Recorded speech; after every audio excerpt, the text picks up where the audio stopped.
Hello viewers of the National Television, welcome to this English news edition. I'm Fabian Yunizige here at Top Stories. The President of the Republic, Evariste Ndayishimiye, introduced the new governor of Bujumbura province and the administrator of Mukaza commune.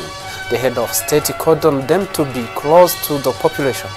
The official arrival in Burundi of the Vatican Secretary of State, Cardinal Pietro Parolin, called on Burundians to work together without exclusion. Welcome. Those are the headline details now. The head of state presented the new governor of Bujumbura province and the administrator of Mukaza commune on Tuesday. During the ceremony, the head of state urged the governor to remain close to the population by regularly visiting the various communes in the province.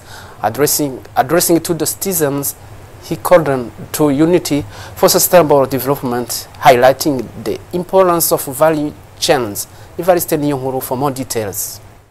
Nicyo gituma nabahaye rukovongo nyene w'umugenerale hamwe ari mu rugo bose bavuga bati hari umugabo kuri umugabo urabavogera tura. These were the ceremonies marking the official introduction of the new governor of Bujumbura province, Aloyize Ndaykengurukiye, and the new administrator of Mukaza commune, Aline Bigirimana. Both were formally presented by the President of the Republic of Burundi, Evariste Ndayishimiye, during a ceremony held at Intwari Stadium. In his address, President Evariste Ndayishimiye offered guidance to the new governor, urging him to remain close to the people, listen to their concerns, and direct them to the appropriate services when needed. He reminded him that he is the primary coordinator of all provincial activities and must ensure that laws are respected by all. The President also entrusted him with the responsibility of helping citizens improve their living conditions. To the residents of Bujumbura province, President Ndayishimiye called for unity in pursuit of sustainable development, emphasizing the importance of building value chains and highlighting the many economic opportunities available to them. He also encouraged them to always follow the guidance of their leaders. For their part, the new governor and the new administrator of Mukaza commune both preached to follow the advice of the President of the Republic of Burundi and to remain close to the citizens. It's worth noting that the ceremony was attended by several members of the government, members of parliament elected in the Bujumbura constituency, as well as residents of the province.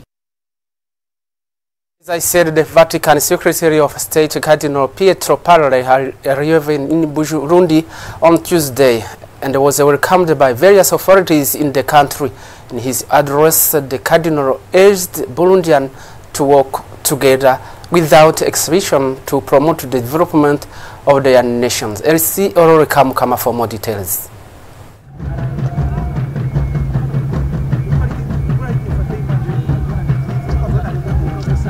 This Ethiopian Airlines aircraft had just landed at Mercure Ndadaye International Airport. On board was the Vatican State Secretary, Cardinal Pietro Parolin. Different Burundian authorities, as well as the Roman Catholic authorities, had come to receive him at the airport, starting by the Vice President Prosper Bazombanza, the Interior Minister, and the Minister of Foreign Affairs, the archbishops, priests, nuns, members of Catholic movement, and other Christians. After that, he held a press conference for explaining the purpose of his visit to Burundi. It is after being invited back in 2023 that he decided to come on the next Assumption Day for firstly to celebrate the 6th anniversary of Burundi and the Vatican diplomatic relations, the inauguration of charity for the memoir of Michael Kotane, who has been just assassinated here in Burundi, and to give the Pope's Leo XIV warm greetings to the Burundian population. And to end well his statement, he led the message of late Pope John Paul II when he arrived here in Burundi back in 1990, a message of calling the Burundians to work together for the development of their country without putting aside anyone. Note that his visit will last 7 days. And then the Pope's Secretary of State then headed to the headquarters of the Apostolic Annunciata in Burundi. There he was received and welcomed by the good atmosphere, as our colleague Reportine Kamenge, our special envoy to the place, told us. And in Burundi, adapting to climate change remains a priority. A study of lessons learned and the ways to build resilience to events such as El Niño was the focus of discussions this Tuesday during an audience granted by the Prime Minister Nestor Ntahontuye to a joint delegation from the United Nations system and the European Union. And this Tuesday, the senators chaired by Gervais Ndirakobucha established the standing committees, appointed the quaestors, and adopted the weekly schedule.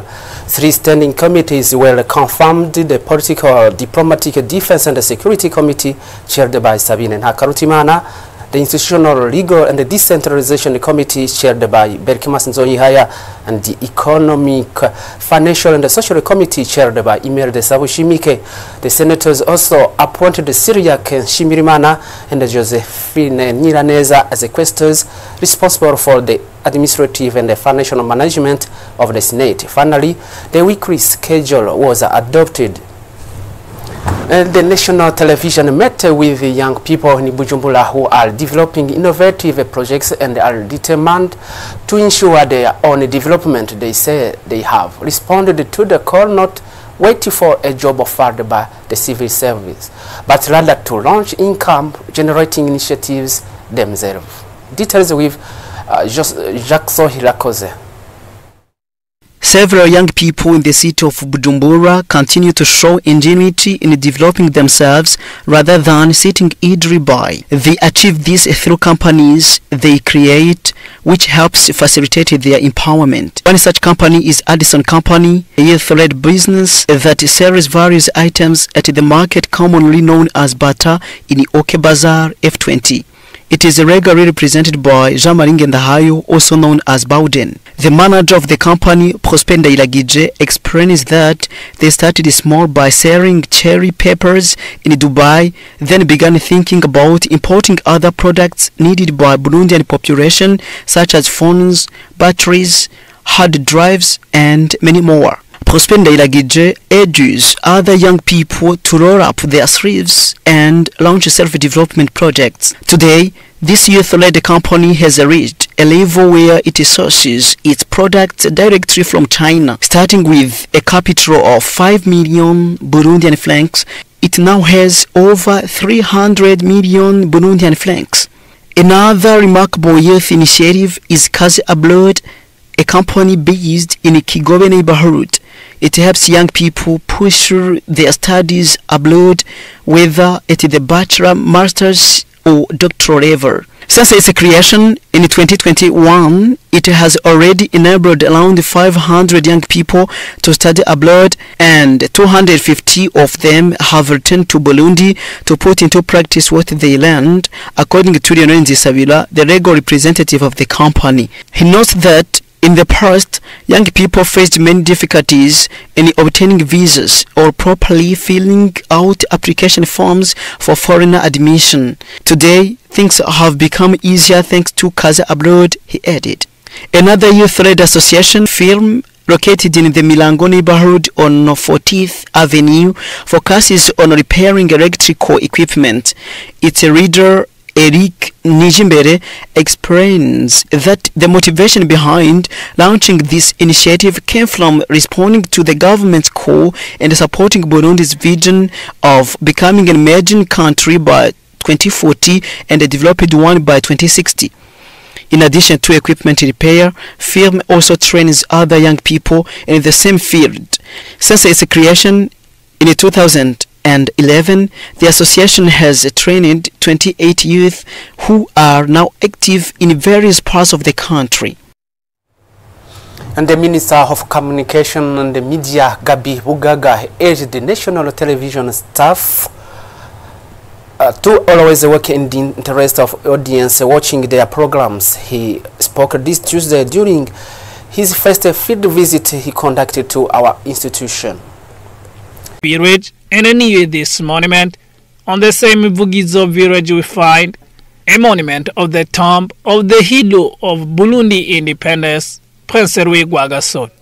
This place is well protected and maintained. In downtown in the capital Bujumbura, an independence place is well protected by a fence and the hygiene is well kept every day. On the other hand, near the Independence Place, there is also a monument of the hero of democracy, Melchior Ndadaye, as well as other killed people during the past tragic crisis. This place is also well maintained. On behalf of the General Direction of Tourism here in Burundi, these places remind the history of Burundi in the past and teach the current and coming generation on this history. Jacques Bigirimana calls on all involved administration partners to work hand in hand in order to help protect these places. In the future, it is planned that the palace of Melchior Ndadaye should be transformed into a real monument like other monuments which are known here in Burundi. Well, and of this